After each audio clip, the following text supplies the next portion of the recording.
Hi everyone, welcome to my new Hi everyone, welcome to my new Hi everyone, welcome to my YouTube channel. New Sunday means new question. So let's see what you guys have for me today. Oh my god, I gotta literally start making sure these things stop falling out of the thing. But I just want to make sure it's a good mix for you guys.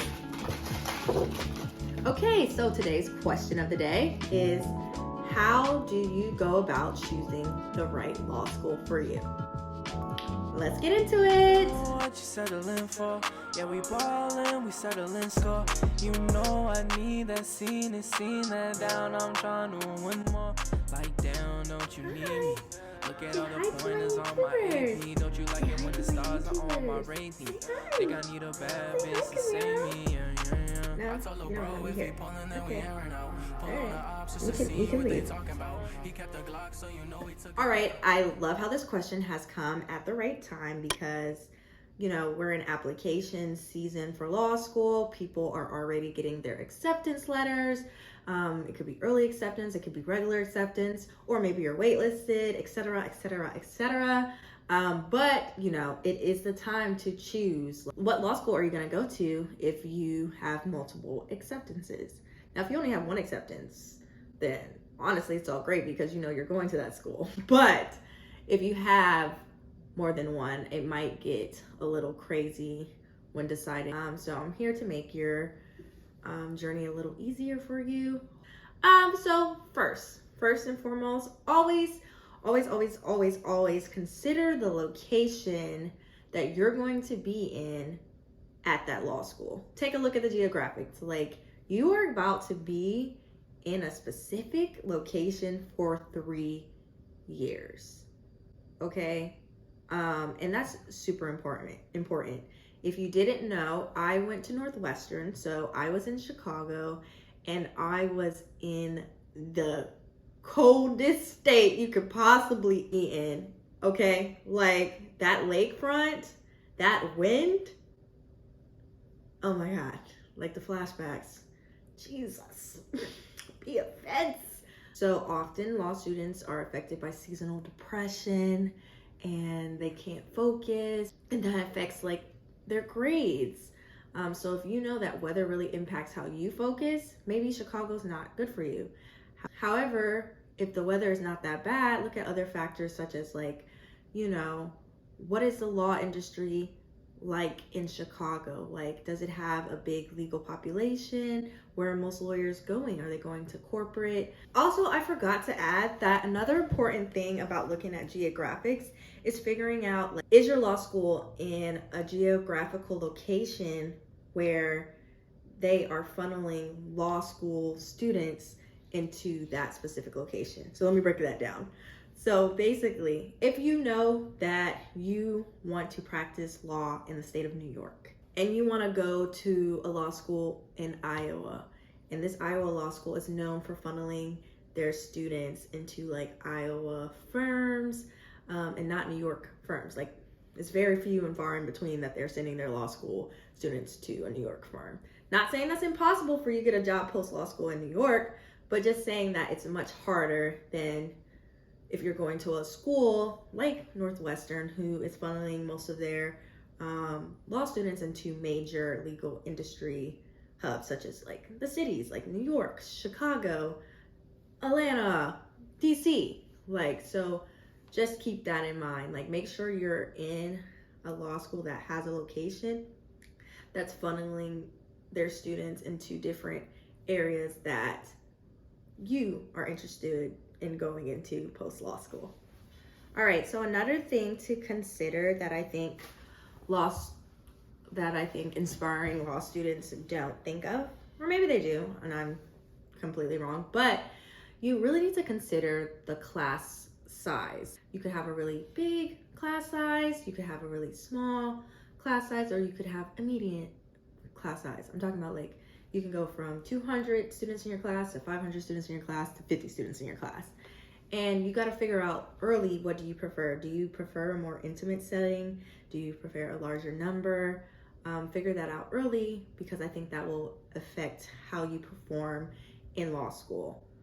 For instance, maybe you are just so frightened with public speaking, and if you have a class size that's 300, you know that you're just not gonna make it for the cold call, because that's just too many people. And realistically, you just can't get over your fear of public speaking. Maybe that class size is not good for you. Or maybe you work so much better with a smaller, intimate class size, like 25 or something. All right, so this one is a very hot topic issue when it comes to picking a law school, but consider the rankings. But I do want to say, don't let the rankings define your decision. So obviously, everybody wants to go to a T14 law school. Why?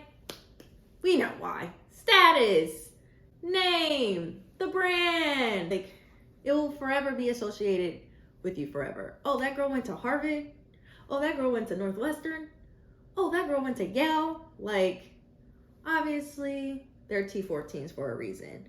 But let's say that you want to pursue media and entertainment, and Harvard or Yale, for some odd reason, doesn't have a really good media and entertainment curriculum or courses or network connections.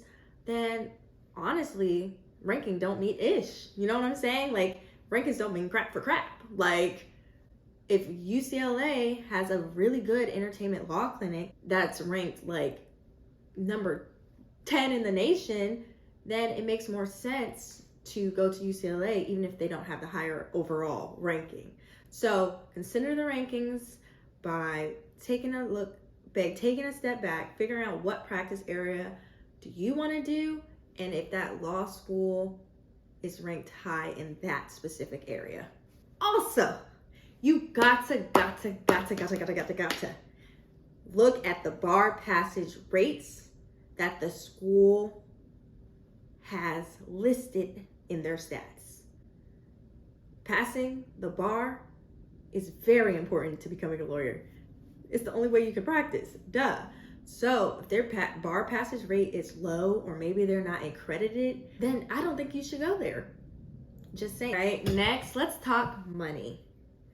When picking a law school, you really need to consider how much coins that you are about to dish out to attend that university. If you're one of the ones who don't have their mom or dad paying off their law school tuition, then most likely you fall in the category of being broke and having to take out student loans. So if you are in that position, then you need to pick a law school that will not have you taking out a tremendous amount of loans. And if it does require you to take out that amount of loans, look at their loan repayment programs to see how they can help you pay for those loans when you are done with school, or look at their job placement statistics, seeing like how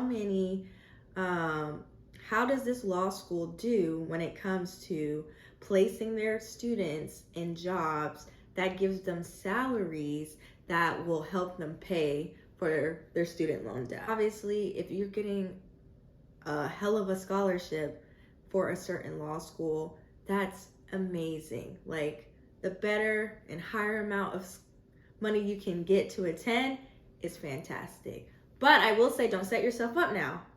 Now, what I mean by that is, like, a lot of times lower ranked law schools, they'll hand out like full ride scholarships or like big significant scholarships, and they'll have some kind of requirement like, oh, you need to be in the top 5% of class and when you finish your 1L semester. And basically they're giving this to multiple candidates, and obviously all of y'all can't be in the top 5%. So if you want to avoid stressing yourself out to keep your scholarship, maybe, not go to a school that is contingent on you maintaining a grade point average your 1L semester. Okay, so the next thing I want to talk about is, like, if you really value diversity, you really need to look into what law schools have to offer. So I definitely recommend you going to Admitted Students Weekend so you can see up and close what the school has to offer in terms of diversity. And just in general, I think Admitted Students Weekend allows you to just tour the campus and see like, hey, can I really picture myself going to school here? Also, I recommend either hitting up law students at the school currently, or maybe you're at the Admitted Students Weekend, talk to them, ask them about diversity, ask them about culture, ask them about like what their views are when it comes to going to the law school. And I think that will really help you